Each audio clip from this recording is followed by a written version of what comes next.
It's good, y'all. It's your boy Scott, man. We here live here at the NFL Draft, man.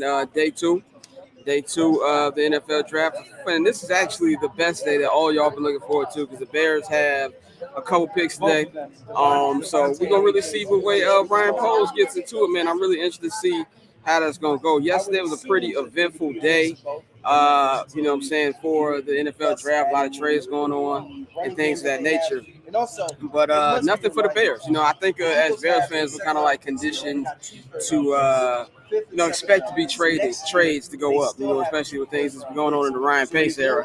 So for that not to happen, I think was kind of a shocker for Bears fans. Man, it's really just over the next 25 minutes, man. We're just gonna go over a couple things before the draft kicks off, man. So of course, if you're sure if you're this is your introduction to me, I know we got a couple new followers over the last couple days.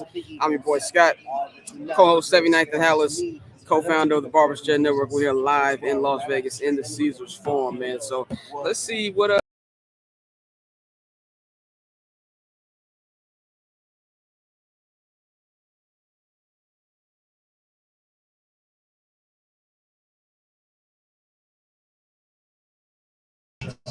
this dude had a little technical difficulties there. And in a sport filled with athletic and had a little technical difficulties there. Yeah, y'all gotta deal with us there. But anyway, so I think the thing that everybody's trying to figure out today is what direction is Ryan Poles going to go in with his first draft. Is he going to go offense? Is he going to go defense? Or is it going to be a heavy balance? I think there's a lot of good talent left in this draft that they could get. I think with the number one name that everybody is looking for will have to be Georgia wide receiver George Pickens, and that's actually a guy who I want. So there's a couple picks in front of the Bears, and there's a chance that he could go to a different team. I think the teams I'm probably the most worried about him getting before the Bears will probably be Minnesota or Houston. The one thing I want to, I guess, give a warning, or not warning, but kind of prepare Bears fans for, because we're a very emotional fan base.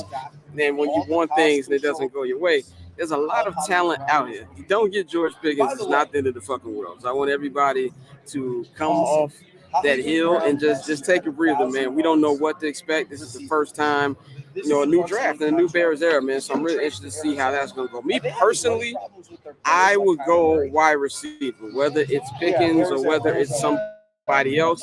I think that's where you should go. Now, there's going to be a lot of players, who are going to be available. The real best player available thing is going to be something that they're going to have the pleasure of having. I mean, if there's not George Pickens, there's Connecticut defensive tackle Travis Jones, Central Michigan offensive tackle Bahar Ryman. Like, there's a lot of different people. Georgia linebacker N'Kobe Dean. And we saw Roquan Smith earlier today was tweeting kind of like his stamp of approval to have him on the team. Of course, he's a fellow Georgia Bulldog, so that would be a nice little situation there. But I don't think, I think this is something that Ryan Poles is going to have to, put himself out there. Like, what's going to be the first official stamp of the Ryan Poles era? We all remember what the first official stamp was of the Ryan Pace era, the unforgettable draft pick of Kevin White.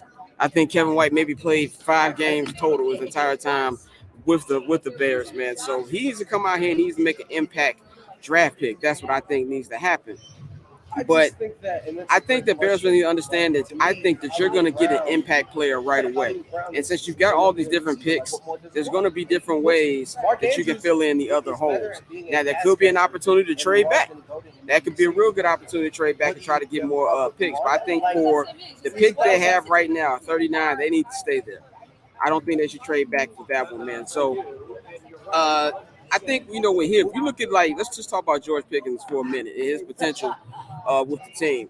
I think he would be the perfect fit for this offense and exactly what Justin Fields needs. I think the number one, hesitation, not really hesitation, but scrutiny that we've seen so far from Bears fans this year is who is Justin Fields going to throw to. I know a lot of people got upset about him not signing any of these guys in free agency, which to me didn't make any sense to begin with. I mean, who in free agency was really going to be a guy who's going to come in and be able to build with Justin to go on from him? I mean, Christian Kirk fucked the entire market up with the contract he got from Jacksonville. And so now everybody else has been getting overpaid. I mean, we even saw in night one of the draft last night, a lot of teams were thirsty for draft by giving up all these ransom type draft picks just to move up to get these guys. So I think you see Ryan Poles is taking we're going to lay back and we're going to strike approach. But in order to get this fan base on the side, and I'm not saying he really quote unquote cares about getting the fan base on the side because he got a job to do. I think he's got to go out there and get you a guy that's going to be knocked out the park. But George Pickens is a big wide receiver. I'll go up and get it wide receiver, somebody who will be a perfect complement to Darnell Mooney. We all love Darnell Mooney. I love Darnell Mooney too. I just don't think he's a number one wide receiver. And you need somebody who can make the rest of your weapons even more dangerous. Somebody's going to help Cole Kmet out. Something's going to open up the running game for David Montgomery. And I think this guy would be the perfect pick for him. But I think, usually, with Ryan Pace and, Phil Emery before him, Jerry Angelo before him, we usually have like a trend of where they're going to go. So that's why I think we're all Bears fans are kind of on pins and needles. They don't know how this thing is going to go with these next 2 days. He has to really fill in these holes. Now, the biggest thing that I think Ryan Pace did that really kind of messed things up was he traded too many damn picks. Traded too many damn picks, left too many damn holes. And now you just put this team even bigger hole than usual. We argued about it on the podcast earlier today about whether or not you would call this thing a rebuild. Me personally, I don't think there's such thing as a rebuild in the NFL because there's such a quick overturn. You can be a worst team in the league one year and you can be the best team in the league the next. So I don't think I would call this a rebuild. It would be kind of like more of a retool, but you got to figure out what's going to be the direction of this team, and I think that's what you're going to see over these next 2 days. So I want to know what exactly, what would be the fan base reaction to, let's just say he decides to go defense or decides to go cornerback, because you're going to need a running mate for Jalen Johnson. So there's really so many ways he could possibly go, man. So I'm really interested to see how that's going to go. But just overall in general, the NFL draft, I'm really if you look at the rest of the NFC North and the moves that they've made, I think the Lions had a really good draft. I don't know what the hell the Green Bay Packers are doing. I mean, if anybody saw Pat McAfee's interview last night with Aaron Rodgers, and Aaron Rodgers was really talking about how he was shocked that Devontae wasn't there anymore. When he came back, in his head, his plan was to have Devontae be on the roster, and they go out there and they don't draft a wide receiver. And now they're in a position where who's he gonna fucking throw to? He has no weapons out there. Now I'm not saying that Aaron Rodgers can't make it work because he's a great quarterback, but that puts him in a really, really bad position right there. And Detroit's got some good pieces.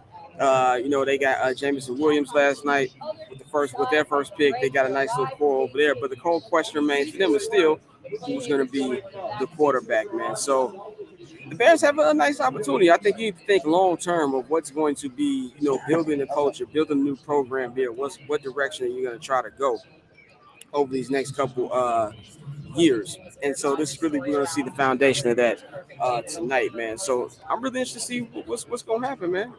What's going to happen here tonight. And we gonna keep y'all up to date. Follow Barber's Chair Network, follow 79th and Halas. Right now we have a new episode out in our draft series, 3-part draft series. Let's see, what else we got going on. With some of these other,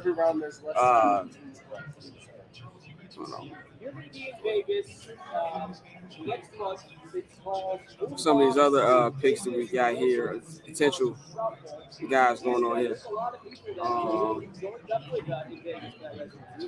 Offensive line is going to be a real big issue, real big hole that they got to adjust, because you got to keep Justin Fields on the upright, man. We can't be having him on his ass as much as he was last year. And we even saw at the beginning of the offseason how much that Ryan Poles said that was going to be a big thing with him being a former offensive lineman.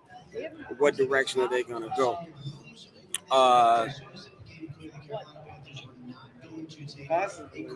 He tweeted because he was supposed to be outside because of the one that where he's at now. But I think it's still.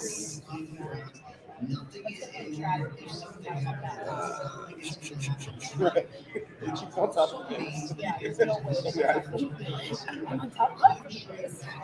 I'm top of the